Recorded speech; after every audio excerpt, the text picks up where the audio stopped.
wassalatu wassalamu ala nabiyyina Muhammad wa ala alihi wa sahbihi ajma'in.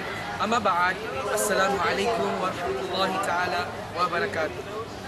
Mga mahal naming tagapakinig at tagapanood ng Nidaul Islam TV, magandang hapon sa inyong lahat. Andito po tayo ngayon sa Western Mindanao State University. Kung makikita natin sa likod ko, meron po silang tinatawag na Field Da'wah. Alhamdulillah, ang Field Da'wah na to ay spearheaded ng MSA, which stands for Muslim Student Association. Ito ay isang one-week program ng da'wah. Alhamdulillahi Rabbil Alamin. It is first here in Region 9. Dito lang sa Wimso. Alhamdulillah. So kung makikita natin, maraming mga tao nag-participate, Muslims and non-Muslims. Alhamdulillah, upang makinig lamang sa kapatid natin na si Salih Ratag. Ang lecturer nila ngayon ay si Mr. Salih Ratag, si Brother Salih Ratag, na siya ay Roman Catholic.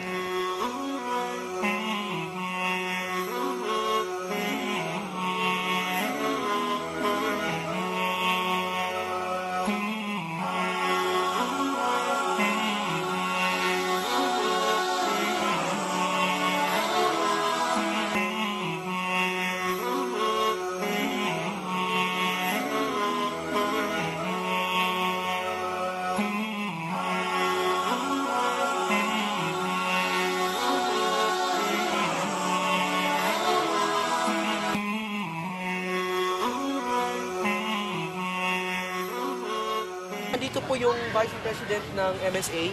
Sir, matanong ko lang, brother, ano ba talaga ang aim ng program na to para dito sa mga students sa Wimso? In our case, maybe ang pinakamalaking aim ng program ito is, from its name, awareness. Na maipakita sa kanila, maipakilala sa kanila sa mga hindi pa alam, mapaliwanagan or maipaliwanag sa kanila yung mga hindi nila naiintindihan about sa Islam. Alhamdulillah, marami tayong mga programs na inihanda para sa mga objectives na yan. Like for example, isa na dito, yung Field Da'wah. Field Da'wah is, andito tayo ngayon sa open field. Sabihin, free ang lahat na makinig, magtanong sa mga bagay-bagay na hindi nila naiintindihan, related sa Islam at saka sa Christianity. Patungkol dito, sir, brother, approve ba to ng President dito na pwede kayong mag-Field Da'wah? Definitely yes. Kasi before you may have your activity, every organization should pass through process. So we pass letters, we pass memorandum to the President, and then alhamdulillah, nakita niya na maganda ang objective natin, maganda yung mga activities natin, and then she approved without hesitation, I think. Nakita niya yung letter, agad-agad niya na-approvahan with the in process. So bale, yung programang ito ay para sa mga Muslims only? No. Ang programang ito hindi lang para sa mga Muslims, although this is organized by Muslim students, but this will be for the benefit of the Wimso community, especially, and also the visitors of Wimso. So non-Muslims are invited. Yes. How did you invite them to go to the program? We had room to room actually. Room to room, first yung invitation natin is yung nag-room to room kami for invitation. And then postings. Then sa networks like Facebook and our pages are full of invitations for them.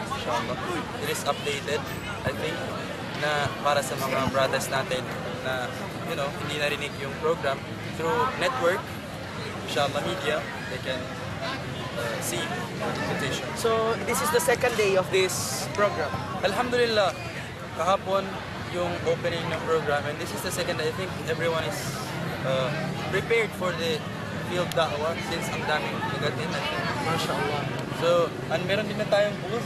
Alhamdulillah. Pakita natin yung booth sa kabila. Makita nyo.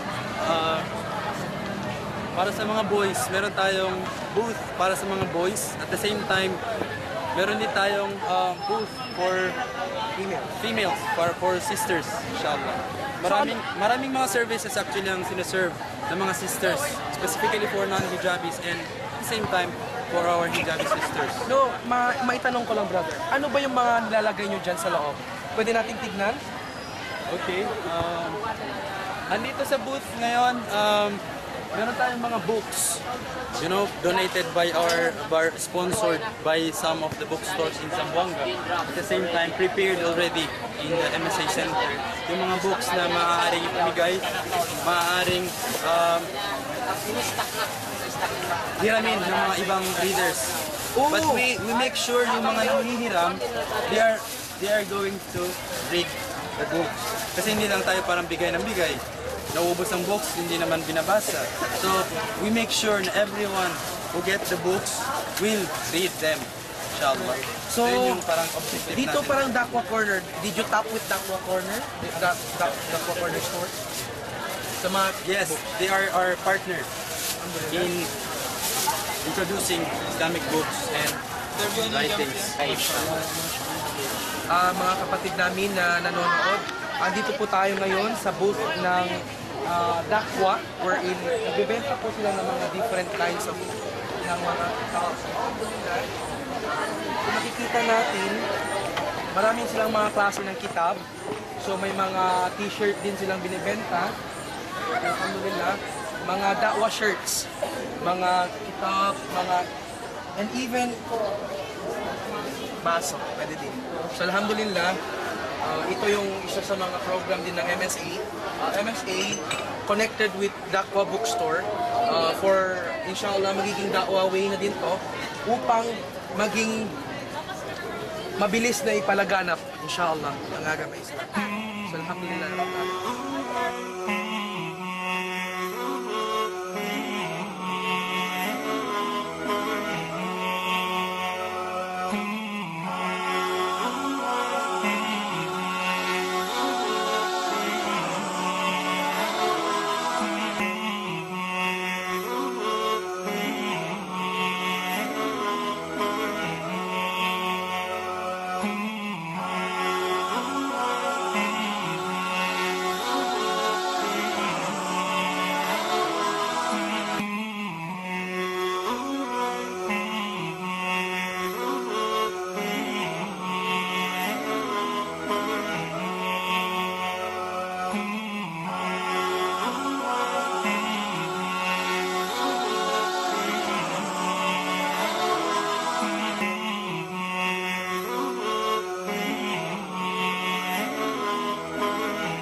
Initan.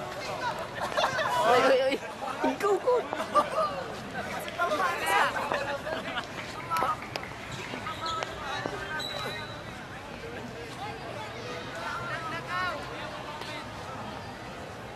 Takbir!